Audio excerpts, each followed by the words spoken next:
Your spine would give out before noon. Not because of some catastrophic accident, but because of the sheer, relentless weight pressed against a body that has eaten almost nothing, slept on wet straw, and already walked 3 miles before the first task began. The question isn't whether you would collapse working a single day in medieval England. The question is how long before your legs simply stop obeying you, and what happens after they do. Close your eyes for a moment and step into it.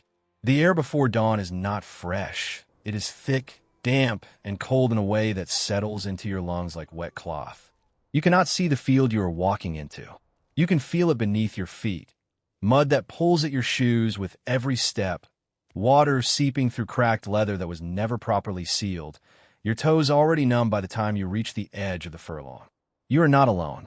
Around you, shapes move in the dark. Other men, women, and children making the same slow trudge. None of them speaking, because speaking costs warmth, and warmth is something none of you can afford to waste.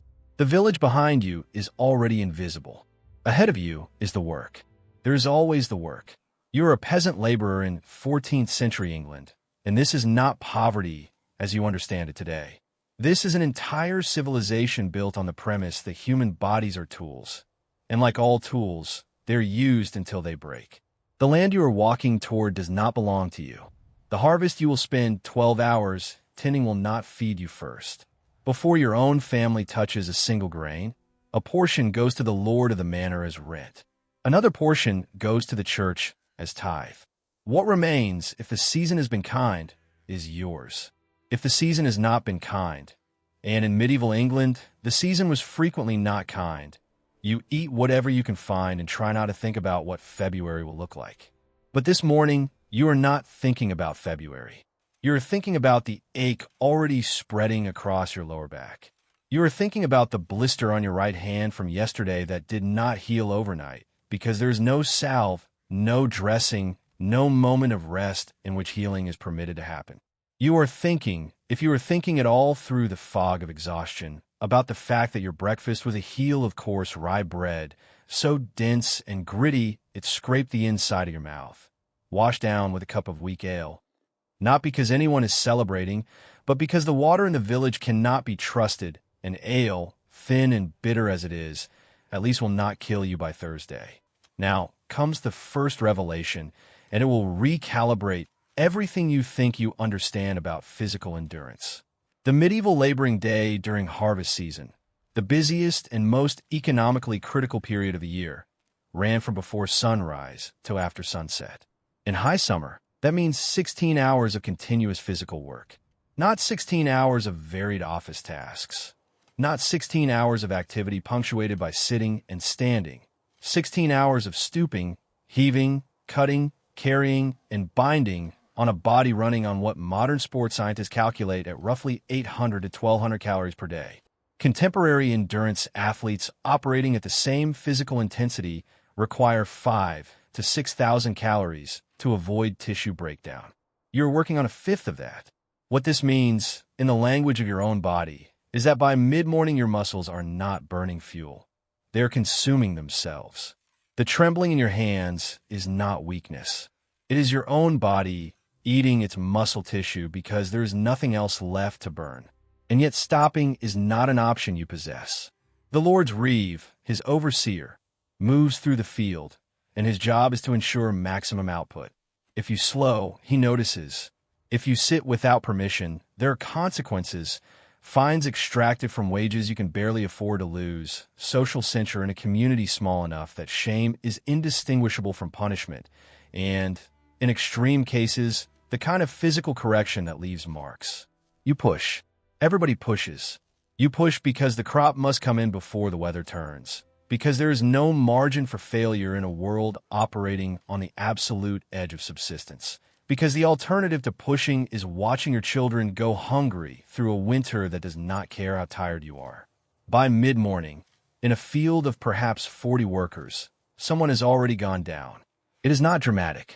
There is no cry, no sudden collapse.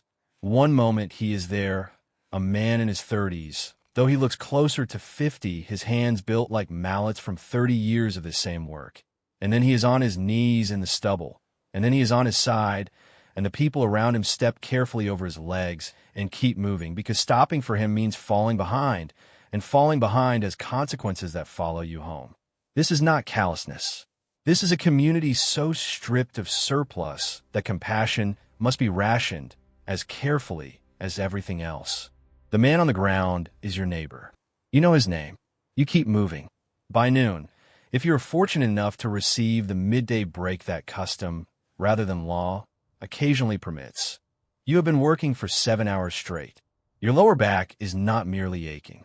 The muscles on either side of your lumbar spine have locked into a rigid spasm, a protective response your body has initiated because the repeated bending required by hand reaping places a compressive load on the intervertebral discs that skeletal analysis of medieval remains has revealed causes chronic deformation.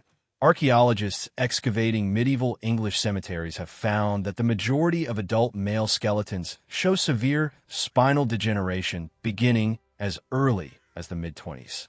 Compression fractures, collapsed discs, bone spurs groan as the body's desperate attempt to stabilize a spine that has been asked to do far more than any spine was designed to do. These are not the skeletons of old men who lived full lives. These are men in their 30s. You're looking at your own future on the ground. Now, descend with me into the layer of this story that almost no historical account touches, because it is the detail that shifts everything. It is not the hunger alone that kills you. It is not the cold alone, nor the overwork alone, nor the lack of medical care alone. What makes a single day in medieval English labor so catastrophically unsurvivable for a modern body is the accumulation, the compounding of every single deficit simultaneously, with no recovery period permitted and no system in place to absorb the damage. Consider what happens inside your body at the 7-hour mark on 800 calories. Your blood glucose is not merely low, it is critically depleted. The cognitive fog that settles over you is not tiredness in any sense you have experienced before. Modern clinical studies on severe caloric restriction describe the cognitive state as functionally similar to mild intoxication: slowed reaction time, impaired judgment, diminished pain perception. That last element is the most dangerous. By mid-afternoon, you can no longer accurately assess how badly you are hurt. The side that caught your forearm an hour ago has left a wound you barely registered, and you have continued working, and now the cloth wrapped around it is stiff with dried blood. And you have not looked at it, because looking at it would make it real, and making it real would make stopping necessary. And stopping is the one thing you cannot do. In 1349, in the immediate aftermath of the Black Death, wages for surviving agricultural laborers briefly spiked. The catastrophic reduction in the workforce gave laborers, for the first time in living memory, something resembling bargaining power. The Lords hated it. Parliament passed the Statute of Labourers in 1351 specifically to cap wages and compel men to work for pre-plague rates. The threat of imprisonment for refusing. The threat of branding for repeat offenders. The system did not collapse because laborers died. The system tightened its grip precisely because they did. You're not a victim of neglect. You're the product of a machine that understood exactly what it was doing to you. And yet, and here's where the story changes completely, you endured. This is the fact that should genuinely astonish you, standing here with every advantage of nutrition and medicine and rest that the modern world provides. They survived it. Generation after generation, century after century, the people working these fields found within themselves and within each other something that no reeve and no statute and no harvest failure could fully extinguish. They built informal systems of mutual aid that existed entirely outside the Lord's awareness. Neighbors quietly covering the row of a worker too ill to continue, so that the absence would not be noticed and the fine would not be levied. Women developed and passed down, through oral tradition alone, an extraordinary pharmacopoeia of herbal treatment for the injuries that work produced. Willow bark tea for inflammation, comfort poultices for sprains and fractures, plant and leaves laid against infected wounds with an effectiveness that modern science has since confirmed. They organized their rest with ingenious precision, timing breaks to natural pauses in the work cycle, timing their food to maintain maximum output during the most supervisory hours. They were not passive. They were relentless strategists operating inside an unfair game, and they played it with a collective intelligence that no individual could have mustered alone. The medieval labor did not endure because they were tougher than you. They endured because they were extraordinary at building invisible systems of survival. Because community was not sentiment, it was technology, and they had perfected it across centuries of necessity. Every hand extended to a fallen neighbor, every remedy passed between women at a well, every shared meal stretched thin enough to reach one more mouth.